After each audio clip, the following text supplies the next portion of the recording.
भाइयों और बहनों, बीजेपी के लिए सबसे बड़ा देश और सबसे पहले ये मेरे देशवासी है। आपको मैं याद दिलाना चाहता हूं, इराक में तूफान चल रहा था, हमारे केरल से गई हुई करीब करीब 50 नर्सें, हमारी नर्सिंग का काम करने वाली बहनें जो केरल से थी, ईसाई इंस्टीट्यूटों में पढ़कर के बड़ी हुई थी, आतंकवादियों ने उनके लिए संकट पैदा कर दिया। वे चर्च जाती हो, लेकिन हमारे लिए वो तो सिर्फ मां भारत की बेटियां थी। इसलिए आप खुश हो जाएंगे, इन 50 जितनी हमारी नर्स बहनों को आतंकवादियों से बचा करके हम हिंदुस्तान वापस ले आए थे। हम रिलीजन नहीं देखते हैं। आप वो दिन भी याद करिए, हमारे एक पादरी फादर एलेक्स प्रेम कुमार, ये फादर एलेक्स प्रेम कुमार अफगानिस्तान गए थे। आतंकवादियों ने उनको किडनैप कर लिया, तालिबान वालों ने, और जिस तरह वहां के हालात थे, उनके परिवार ने भी आशा छोड़ दी थी कि ये हमारा फादर प्रेम कुमार वापस आएगा कि नहीं आएगा। लेकिन हमने ठान लिया था, रिलीजन कोई भी हो, हम पूरी ताकत लगा देंगे, और हम कई महीनों के बाद फादर प्रेम कुमार को वापस लाए थे। बीजेपी सरकार ने उन्हें सुरक्षित वापस लाने का वादा उनके परिवार को किया था। ईसाई समाज के धर्मगुरु मुझे मिलने आए थे, मैंने उनको वादा किया था। आज मुझे संतोष है कि वो काम भी हमने कर दिया। ऐसे अनेक उदाहरण हैं जो नेशन फर्स्ट और पीपल फर्स्ट को लेकर बीजेपी के कमिटमेंट को दर्शाते हैं। साथियों,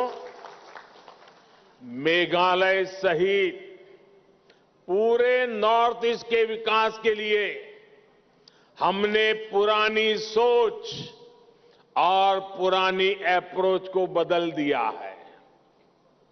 कांग्रेस की सरकारों ने तो इस क्षेत्र को देश का आखिरी हिस्सा मान लिया था, जबकि बीजेपी नॉर्थ ईस्ट को देश के विकास का ग्रोथ इंजन मानती है।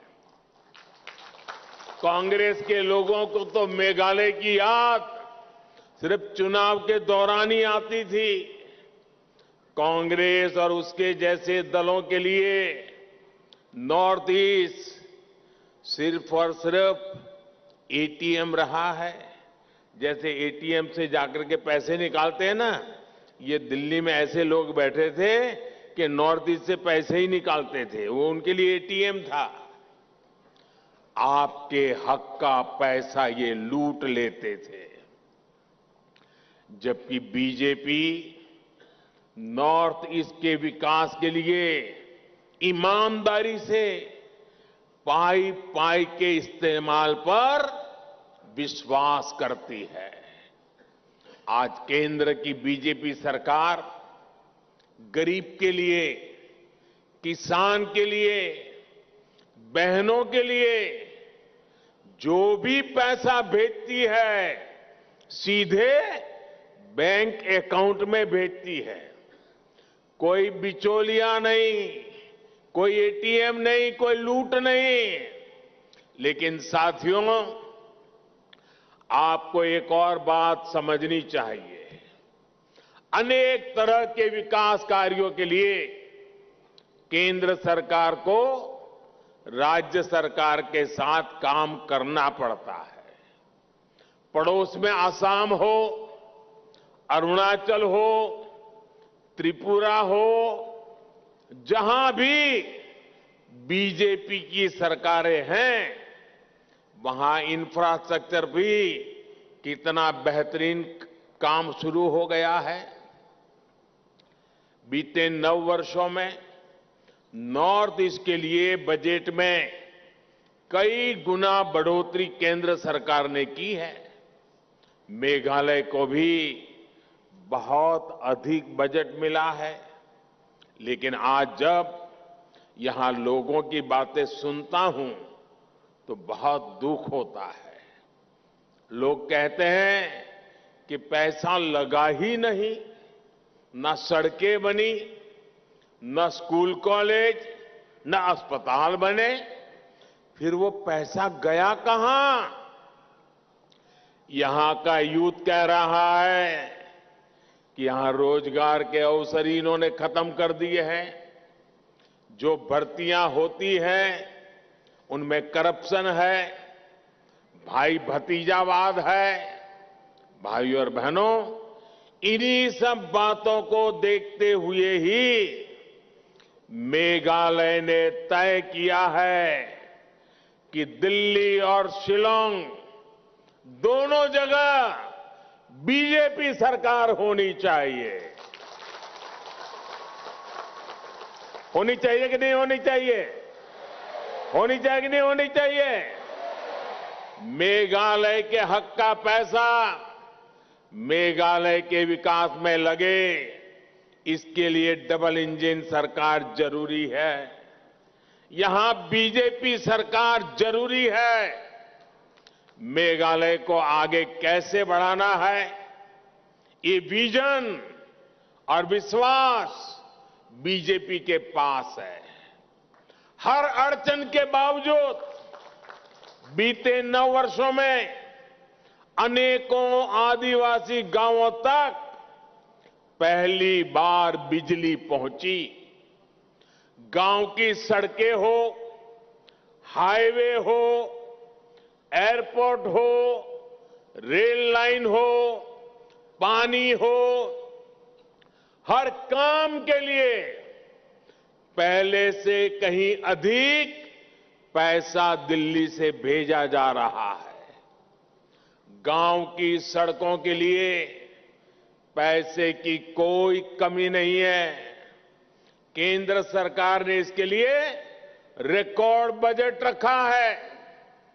पिछले 9 वर्षों में मेघालय में नेशनल हाईवे के निर्माण पर 5,000 करोड़ रुपए खर्च किए गए हैं। 5,000 करोड़। मेघालय के 11 जिले आज नेशनल हाईवे से जुड़ चुके हैं। केंद्र सरकार मेघालय को आसपास के देशों से भी जोड़ना चाहती है।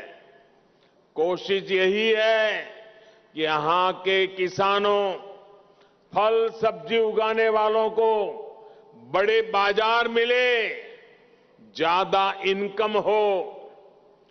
तुरा दालू नेशनल हाईवे के चौड़ीकरण पर हम तेजी से काम कर रहे हैं। इससे गारो हिल्स की असम और बांग्लादेश के ट्रेडिंग सेंटर से कनेक्टिविटी बेहतर होगी। मेघालय और म्यांमार के बीच की कनेक्टिविटी पर भी तेजी से काम चल रहा है। इन वर्षों में मेघालय की हवाई कनेक्टिविटी भी मजबूत हुई है। आज मेघालय के ट्राइबल गांवों तक 4G इंटरनेट पहुंचाने के लिए भी सैकड़ों टावर लगाए जा रहे हैं।